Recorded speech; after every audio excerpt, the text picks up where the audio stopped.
on Webbiquity. This episode is sponsored by virtual event platform Shindig.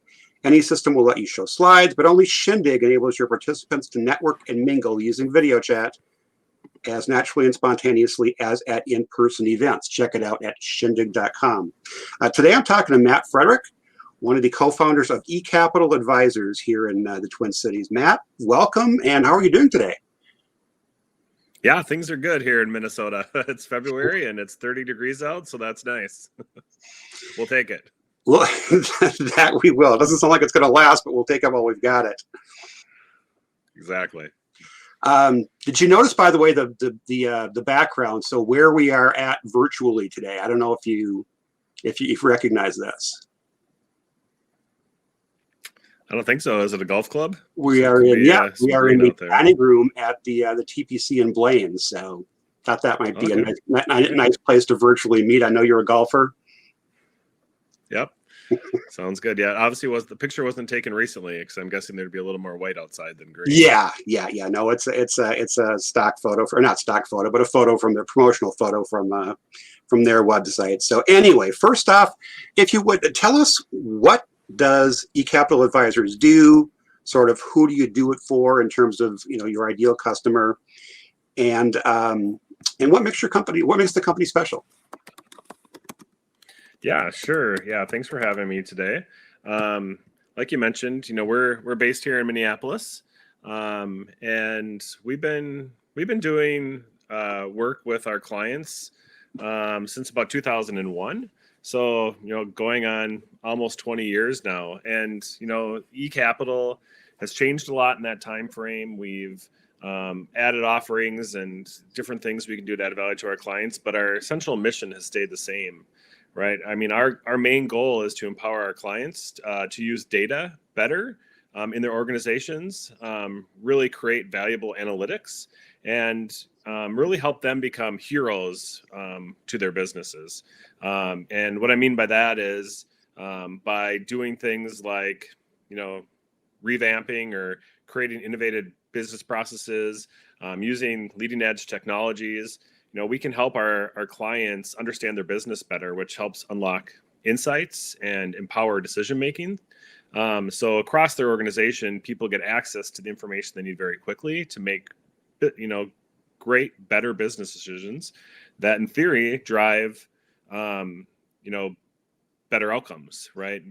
More competitive advantage to their clients. So, data in the last 20 years and how data is used at clients has just completely exploded, right? Especially with the invention of the cloud, right? People just have data and access to more and more data than they ever have. So our company has always just been around to help companies better leverage that information, get in the hands of the people that need it, do things like planning, budgeting, forecasting type solutions, business modeling, looking at different areas of their business like operations and sales, how those things talk to things like finance and HR, and then really make it very easy for people to consume that information as they need it. So that's why eCapital's here, and that's what we've done. And the business has only gotten better as data and technology have really transformed over the last 20 years. It's been really fun, and still fun, right? As this industry is just constantly changing, and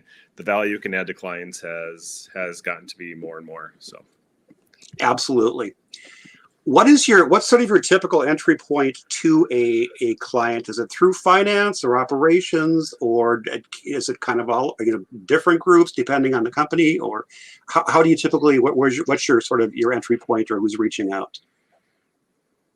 Yeah, I mean, the entry point can be different based on the company, based on, our sponsor, right, that maybe is trying to solve a specific business pain or something they're experiencing or something they don't want to experience anymore, right, that they need help with. But I would say traditionally, eCapital has been very focused on the Office of Finance. Lots of our employees, even our sales and marketing team, our former CPAs, former business analysts, people that have worked in the industry, that are now out looking to help make change at more and more companies. We have clients that have come to work for us that are just very excited about the technologies and what they can do. But yeah, the Office of Finance is a very kind of natural fit for us, very natural discussion for us to have. But like I said, based on the company, it could be a VP of sales, it could be an IT executive, it could be different people trying to solve different pains, and that's how we get introduced to them. So legacy wise, very, very focused on the Office of Finance, though. There you go. What about any certain industries that you target, or certain company size, or again, is that sort of a mix?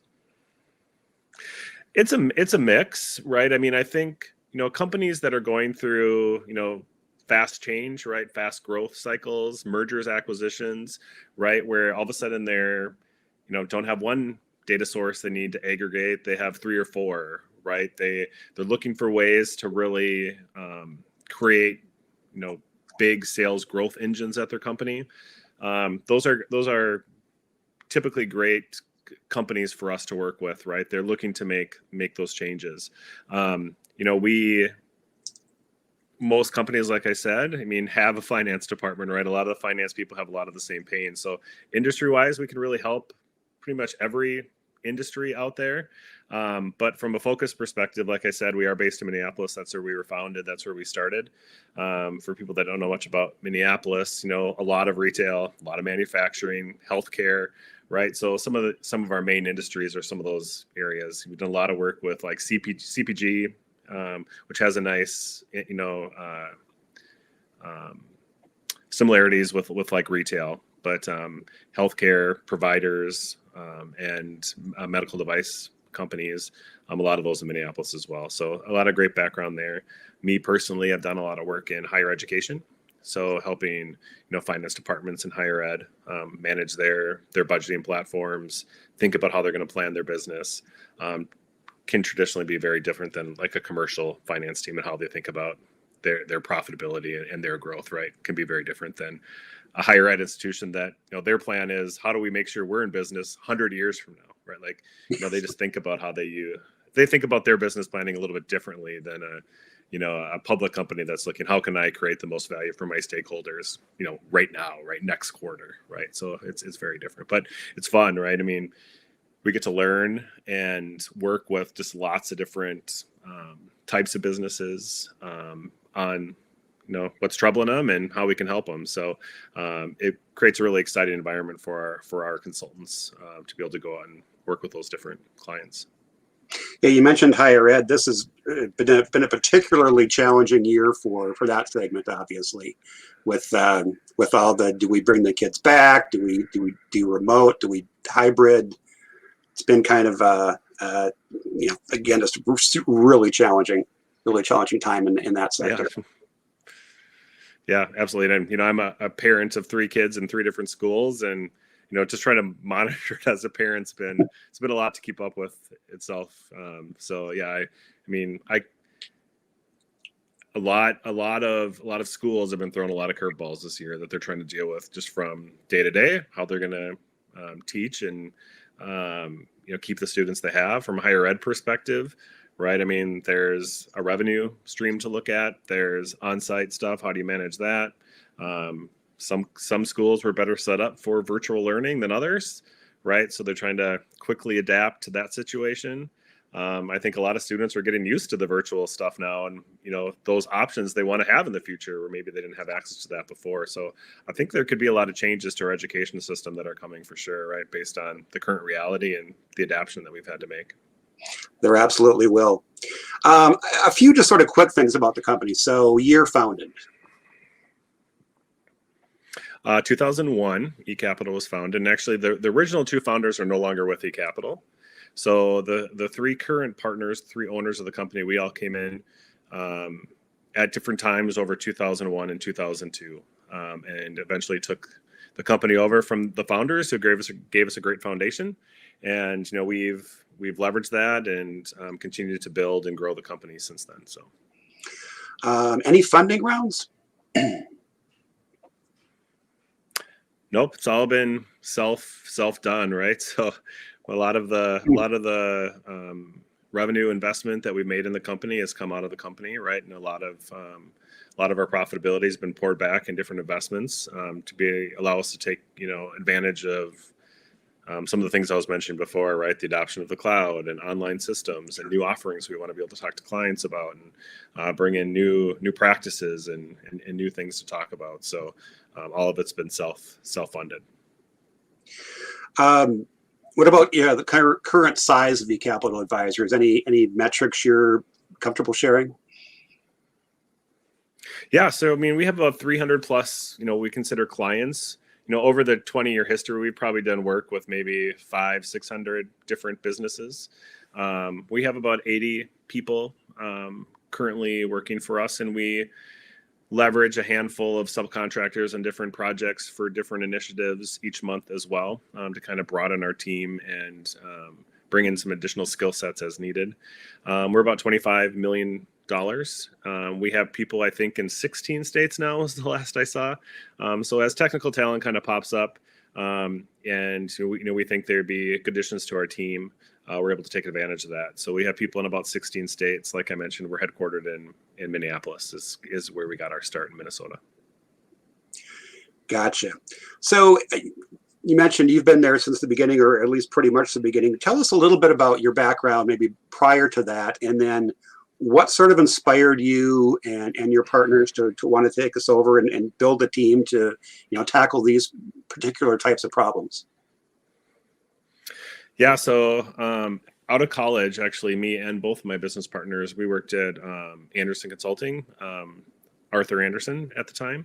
And so that's how we all got our start, and kind of that, right now I think it's the big five. I think it was the big seven back then, right? The consulting firms. So we had a lot of traveling. We worked for a lot of really big clients. Two of us had backgrounds with PeopleSoft, was an ERP package. So we helped implement that. Really devoted to mostly the Office of Finance as well, and PeopleSoft's financial package. So technical backgrounds in nature. My business partner, Lisa, she was an auditor. So big background in finance and accounting. And so when we came to eCapital, they're looking to broaden their team, both from a technical perspective, kind of bring in some of that best practice consulting methodology that we had gotten at Accenture, and then some of the accounting background that Lisa has in the Office of Finance. So, we kind of came in to kind of broaden the team and kind of bring some of that expertise to the table. And it's been great to have kind of that diverse experience of our partner team. And then, underneath us, we brought in just a great leadership team of people that are just very well-rounded, both in consulting, both in business acumen, and understanding kind of the pains that our consulting team or that our clients are going through. And then just continue to build out that next layer of team for us. So it's been fun to kind of see that all happen. And like I said, the industry has been changing a lot. So there's always seems to be something to work on and think about and invest in. And we've been very lucky to have just some great technology partners that we work with that are just do a great job with innovation, give us great things to talk to our clients about, and value added activities. So it's been great. Excellent. So if you think back to those early days, what were kind of the most effective tactics or channels for you to sort of get the word out about the company to your prospective clients and communicate that? There was the digital channels were different, obviously, back then. Social media hadn't taken off yet. Blogging was still, it was in its infancy. How did you get the word out when you first started out? Yeah, I'd say, especially, as a new consulting company, right? eCapital based on Minneapolis, you don't have, this nationwide brand at the time, right? And so what we did a lot of is we leveraged our technology partners' brands really to get better exposure for eCapital. So a lot of our technology partners have great channel programs where they work with us and help us with things like training, marketing, funding. We take advantage of a lot of those programs, and they're able to take our voice, the things that we want to put into the market, and really help amplify that, right? And so they're able to talk to their clients about their great technology, right? But then they help bring us in to bring things like great customer references and stories and implementation support, because a lot of customers, especially the Office of Finance, who don't traditionally do a ton of IT type projects, right? They're very nervous, right? They're typically a risk averse bunch, right? And so, to be able to bring people in and say, these are the people that have this experience that are going to make you successful, is very valuable to our technology partners. So did a lot of work kind of building those relationships with their channels, with their sales teams, and with their executives, to really help promote their brands. They help promote ours. And, throughout eCapital's history, we've leveraged that a lot as a kind of one of our main go-to-market routes. And then as you grow and you get a larger client base, there's a whole network of referral and asking for referrals that we do a really good job with. We have a lot of clients, as they move around to new opportunities, call eCapital and say, this is what's happening here. How can you guys continue to help us, right? And so, we our mission is to do a really good job taking good care of our employees, and our employees thereby do a really good job taking care of our clients, right? And so it's kind of always been our philosophy is, we take care of our employees, we treat them well, we want to create a great place for them to work. They do a great job with our clients, right? And our clients continue to buy from us, and even as they leave companies, buy from us more, right? So there's a nice network of partnership that happens there that we're really proud of.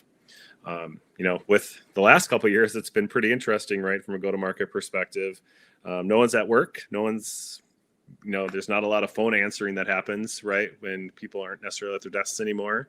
And even email is challenging to break through, right? So we've done a lot of work on our digital presence. We're really making it easy for people to learn and understand who eCapital is and what we do and the value we can provide.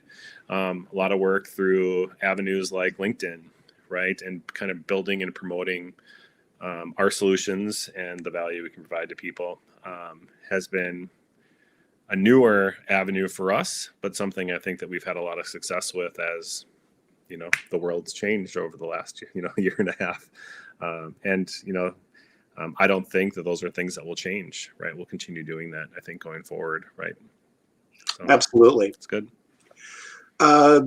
If you would finish this sentence for me, knowing what I know now, if I were starting over today, what I would do differently is.